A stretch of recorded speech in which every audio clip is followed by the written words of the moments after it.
Copies, please. Time. On the 80. There you go. Luke McGrath says we will save ourselves for another day. Donald, this was a... Okay. Hi guys. Welcome to another rugby review episode. This one I am focusing on Leinster versus Leicester Tigers. It was played Saturday in Ireland. It was a home game for Leinster. So it was a great game. There was a lot of good atmosphere in the stadium, although it was not full, but it was a great atmosphere. There was a lot of energy from the fans, Irish fans, and I think it was actually good. It was a good game. It was, of course, everyone came to this game. We were expecting, as usual, Leinster to win. Although, as I said in my preview earlier in the past few days, that I was expecting some Tigers to do something, to form some resistance, just to test Leinster a bit. But I won't lie, it was not the case in this game. It was not the case. They were not tested. They were not tested at all at Leinster. So they just opened. They started very well, actually. Leinster. Because in the first 2 minutes, they scored a try from Gary Rose. Straight into Tommy Raffel. And now Tyke Furlong. Tackled by his opposite number, Byrne. Nice miss. Beautiful dummy. Ringrose accelerates away. He hasn't lost a yard of space. And Gary Ringrose. Yeah, they scored a try from Gary Rose. It's disappointing. Yeah. From the first start, you just know that it's not going to be a competitive game. It's not going to be that intense, don't be ferocious as I thought it was gonna be, So yeah, and Tigers try, of course, they are here to also try to play. They try to build up some few phases from their own play. I think they start from inside their half and then drive through some play and phases, end up inside Leinster's 22.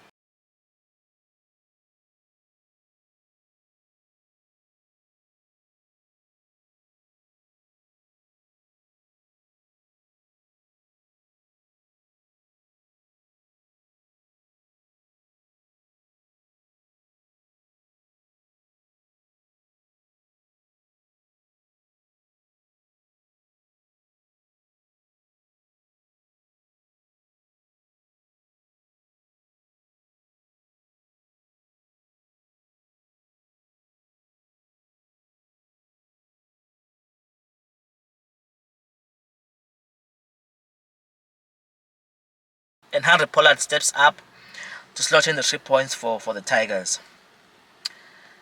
So yeah, the score becomes 7-3. I must mention that the scrums were very contested in this game. They were very contested. They were all tense, the scrums.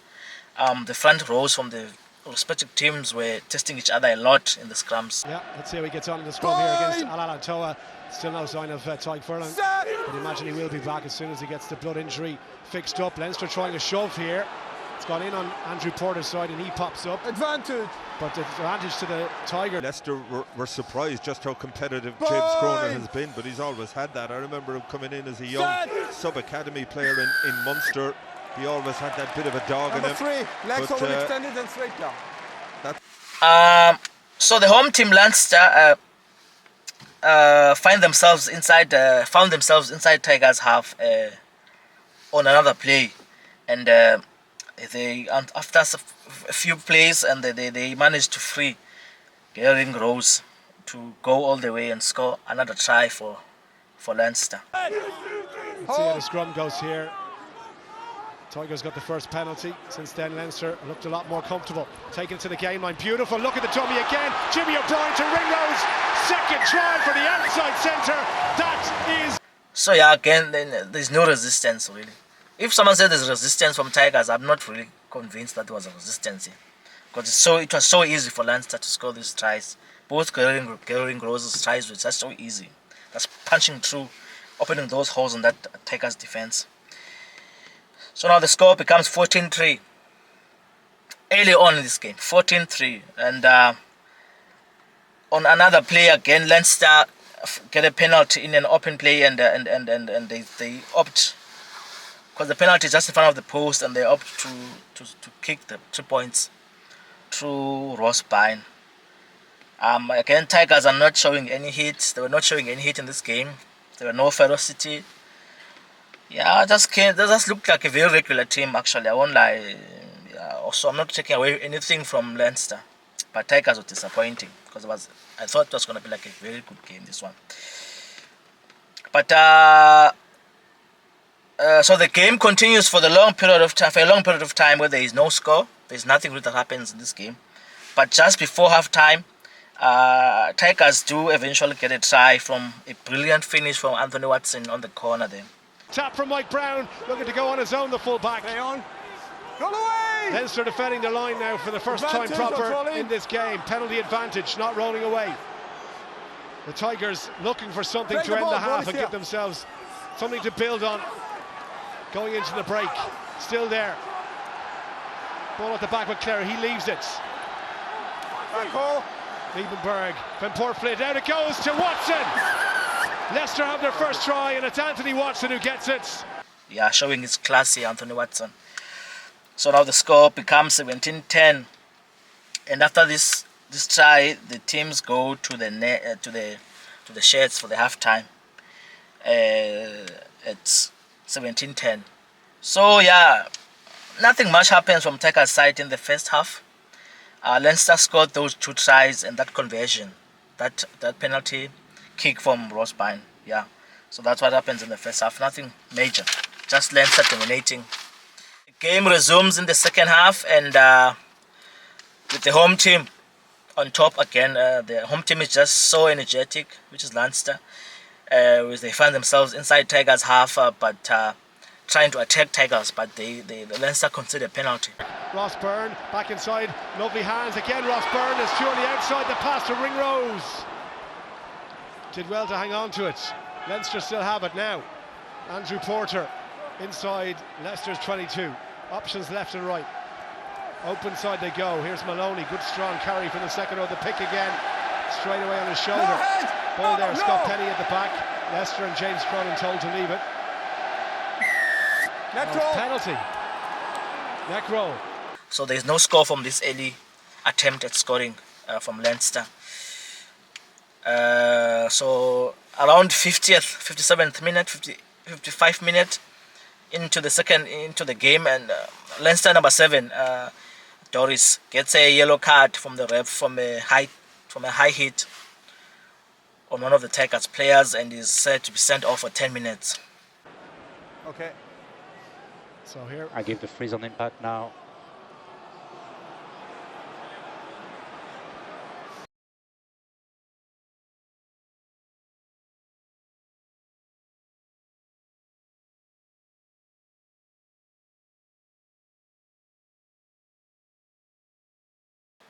So now Leinster go down a man. There are 14 men playing now in the field for Leinster.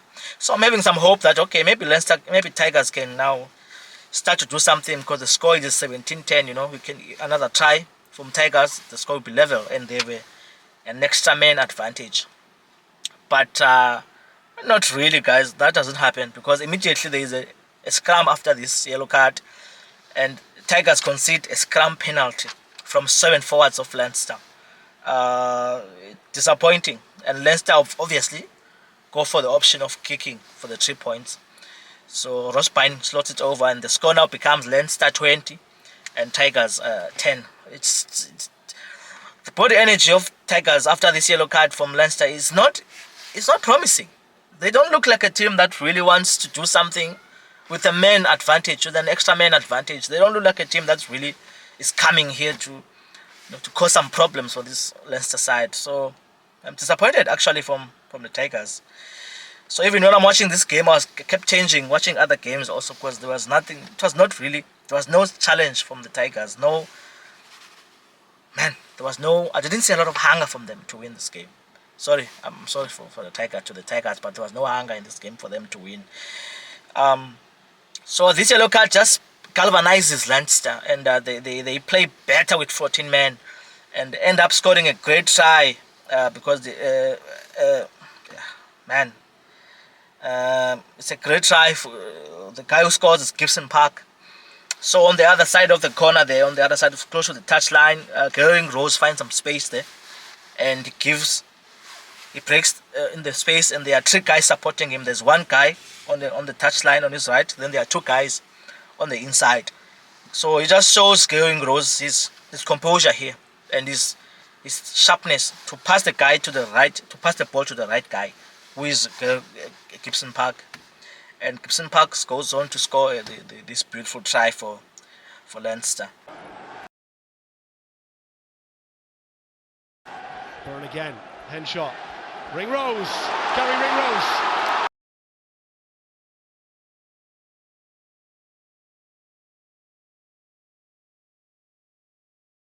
He needs Gibson Park. Jamison. Yeah, sorry to say this, but Tigers again are easily opened by Leinster. I know Leinster are a great side, but it's Tigers. They are the English Championship. They are the English champions ahead. Yeah, so you should expect something. A tight defense, hold. Come off, make your tackles. Don't slip off tackles. But now Tigers look very flat, and they are not looking to take advantage of this extra man advantage. Extra man advantage they have over Leinster. So it's just Leinster who play very well. They are playing very well. Guys like Jimmy O'Brien, really impressive in this game. He's playing impressively well with Gehring Rose and of course Ross Byrne, the guy who's kicking for Leinster. They are playing very well. I think Ross Byrne was kicking very well, the penalties and the conversions also. So Leinster find themselves attacking from another maul inside Tigers 22. And Tigers collapse the maul illegally, and the referee awards Leinster a penalty try for this. Again, it's a downfall for the Tigers. There's nothing really they're doing in this game. It's Leinster. So that's an automatic 7 points for Leinster. Against the Tigers, almost at the line. Surely from here, Advantage. they're going to be so hard to stop. It's a penalty try. Tigers are just retreating even in the collisions.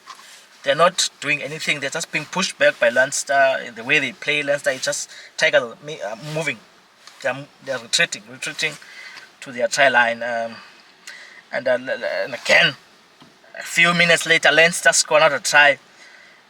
They form a maul inside the Tigers. Another maul. Form a maul inside the Tigers 22, and they try to drive it. And then Scott Penny breaks away from the maul to go and score another try for Leinster. Where's the ball gone? Dan Cole is on the right side, as you can see. Stayed bound though. He's entitled to stay there. Scott Penny.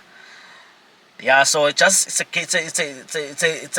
a running train for Leinster. Tigers are not able to cope with this wave of attack from these guys, and it's only 14 guys, 14 guys. But Tigers do hit back with their own try through Cracknell. So now the score becomes 41-17. Short, the way over, just short from Liebenberg. On the line, Leicester. Leicester defending their line, taken by Henderson. Still there, Cracknell again. Did he get there? It's a try given. No, clearly grounded. So Leicester have one back. With 10 minutes to go. But Leinster don't stop with their ambition, with their professionalism and their efficiency. Even though the score is so wide open, they come again at Tigers. And Jimmy O'Brien breaks through to score another try for Leinster. It's just too easy for them now, and I think they've already put Tigers away. The Tigers look down, they look deflated, and are conceding multiple silly penalties. Like a player like Mike Brown who gets a yellow card for foul play on one of, it's unnecessary. You shouldn't be doing these things. We're trying to chase a game away from home. But something happens. A guy called Harry Potter from Tigers scores a try for them. Now that they are just trying to manage the scoreboard, because you don't want to lose by a lot of points. It's not going to be respectful. So they score a try here to Harry Potter. Osborne tries it at the back, has been intercepted now. It's a race over halfway. How much pace has Harry Potter got? A lot is the answer, and Harry Potter with a little bit of magic, Donald. I hope you don't mind me saying. Yeah. So, yeah, but it's too late for them, for the Tigers. Nothing really happens. But again, less than 2 minutes before the game ends, Leinster score another try. 7th try now in the game. With a minute to go, and then they convert the conversion, and the game ends, guys. It's Leinster 55, 24 points to Tigers. It's a disappointing game, actually, from Tigers' point of perspective. They didn't play well here. They didn't turn up. I was not impressed by this. You know, they are the English champions for a reason. They should have done something here. But Leinster, congrats for them. To them, they played really well. They were very good, very efficient and professional. You know, they didn't stop. The hunger is there, even though they know they are ahead by a lot of points. They still want to score more points. Top players from Leinster who played really well. Jimmy O'Brien, he was impressive. He's a very good player. I like him a lot. Ross Byrne kicked very well for Leinster. From Tigers' side, Jasper Wiese carried well, tackling very well also. But it was not enough for them, you know. But the top guy for this game was Gary Ringrose, who was impressive for me. He was a top player. He did very well. He's very talented and very sharp. So, yeah. Thanks a lot, guys. Enjoy your evening. Thanks.